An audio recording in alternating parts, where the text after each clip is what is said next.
The stock market does not destroy most people by falling.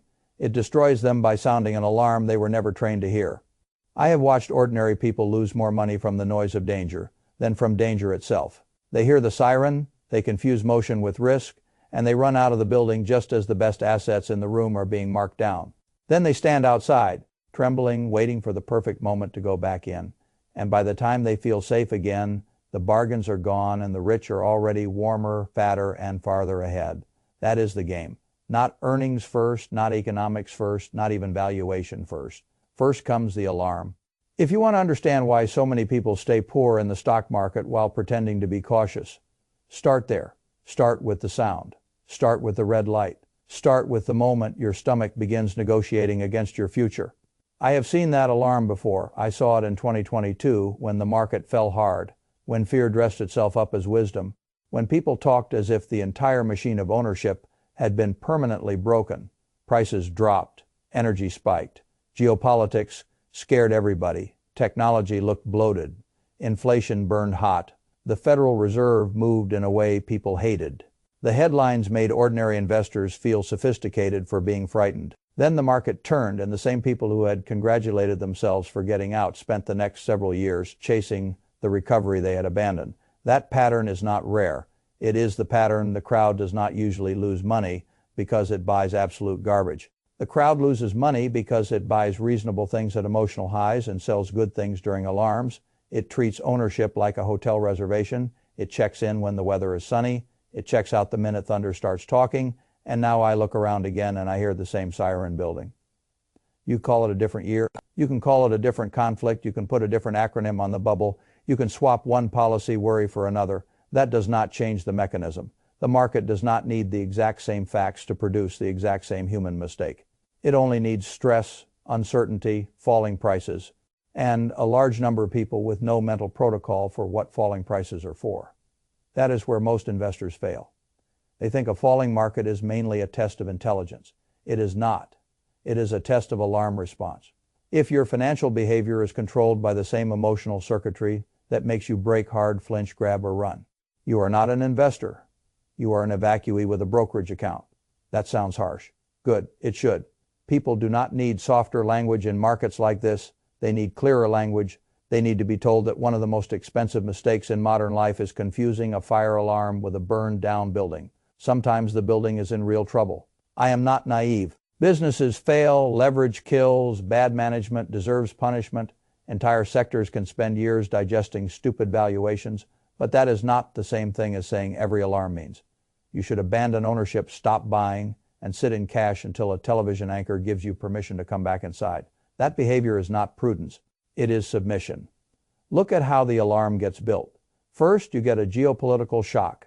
Something breaks overseas. A war flares, a shipping route looks vulnerable, energy starts rising, and suddenly every conversation about groceries, freight, margins, fertilizer, transportation, and inflation begins to sound like a funeral rehearsal.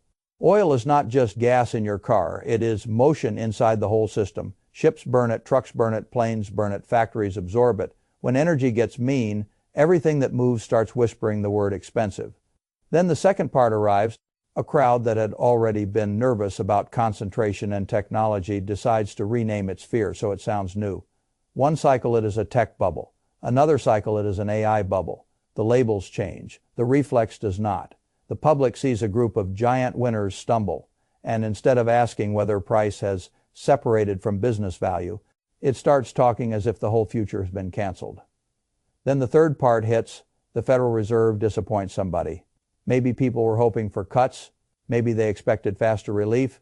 Maybe they had already priced in easier money, and now they have to face the fact that inflation still has teeth, and policy does not care about their feelings. So the crowd takes a complicated macro signal and translates it into the only sentence it ever really understands.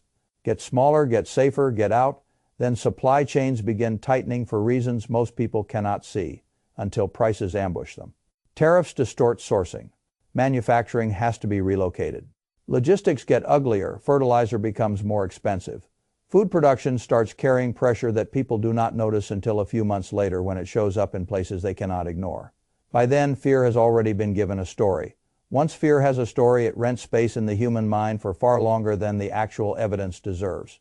This is why alarms are so effective. They arrive before clarity. They arrive before accounting. They arrive before the second-order effects are sorted, before real winners and losers separate, before mispricing becomes obvious to anyone, except the people who have trained themselves for this exact moment. That training matters because the first instinct of the average person is not to think. It is to reduce discomfort. Most people think they are making financial decisions. Very often they are making emotional temperature adjustments. They sell because cash feels cooler than volatility. They stop buying because inactivity feels safer than discipline.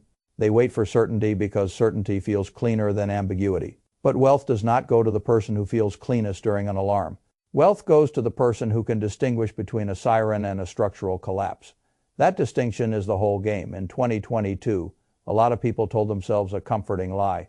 They said they were going to step aside, wait for the bottom, and then buy back in when the smoke cleared. That sounds smart if you say it slowly. It sounds thoughtful. It sounds controlled.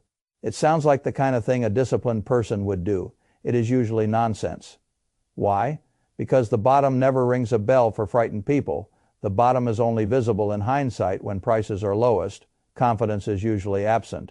The news still sounds ugly. Experts still disagree. Charts still look broken. The same investor who says he will buy when it bottoms is the same investor who insists, at the bottom, that there must be one more leg down. He does not need more evidence. He needs emotional permission. That permission almost always arrives after the easy money is gone. So he waits. Then the market rises. He says it is a fake bounce. It rises again. He says the real recession has not started. It rises more. He says valuations still look stretched. Eventually he buys back higher, not because value improved, but because the alarm became quiet enough for his nervous system to stop screaming. That is not investing. That is hostage negotiation with your own fear. You should understand how brutally expensive that pattern is. A market can fall hard in 1 year and then compound upward for years after.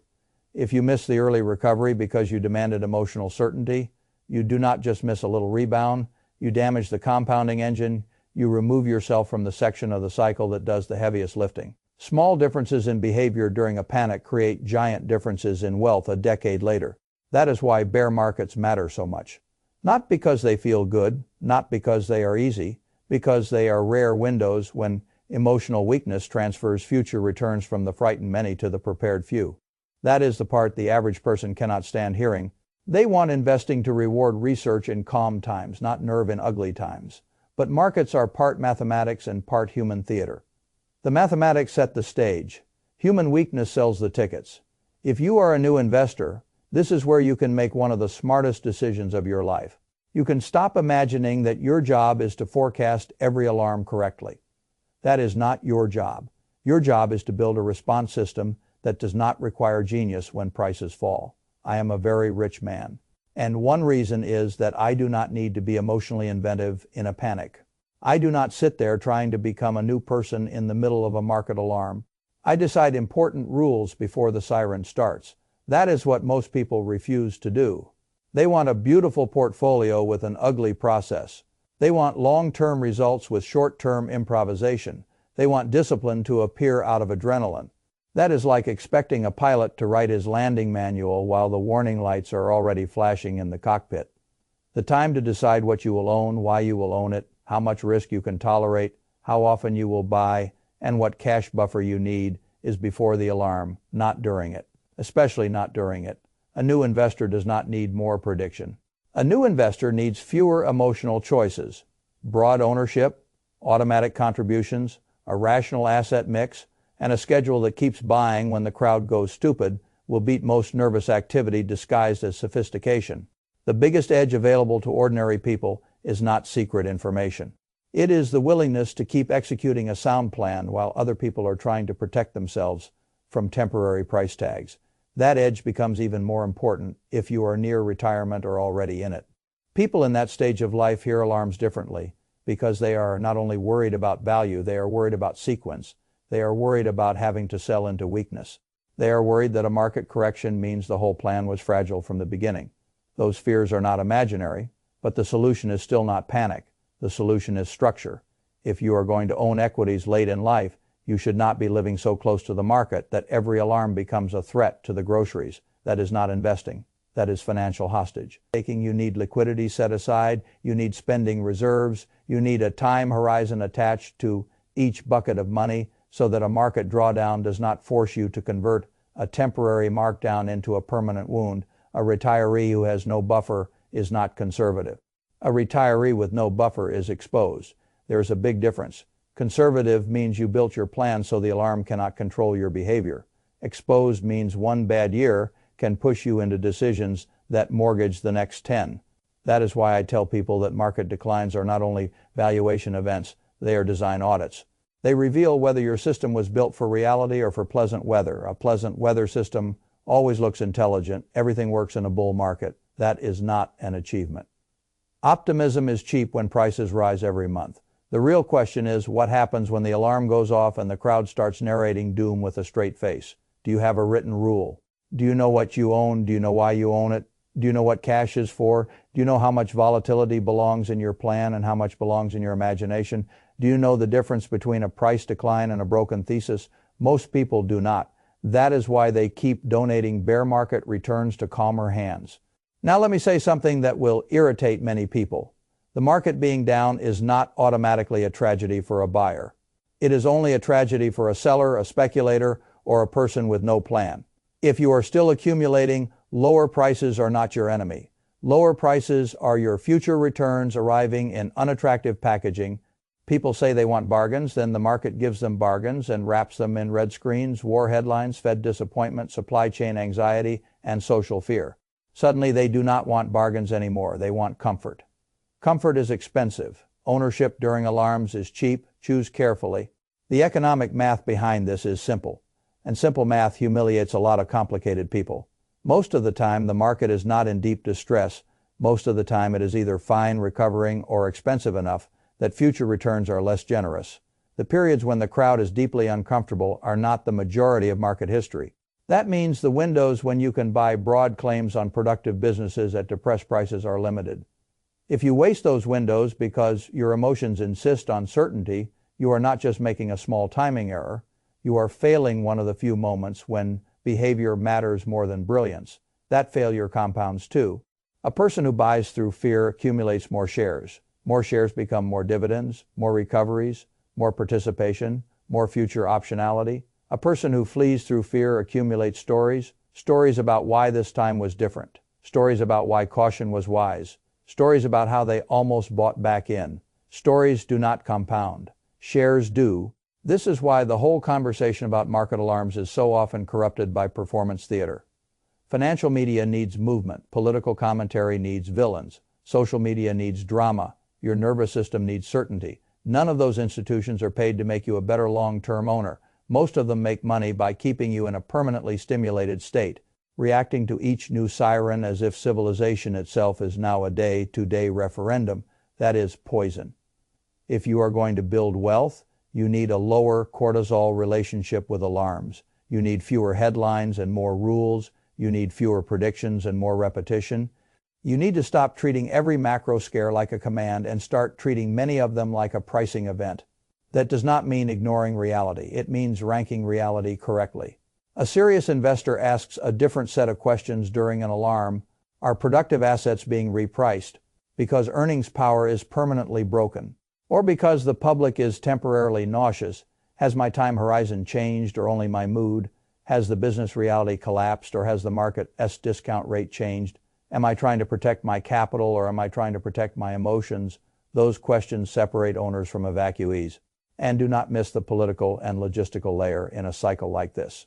Rising energy does not stay in the headline. It travels. It moves into transport, margins, farming inputs, food, sentiment, and policy constraints.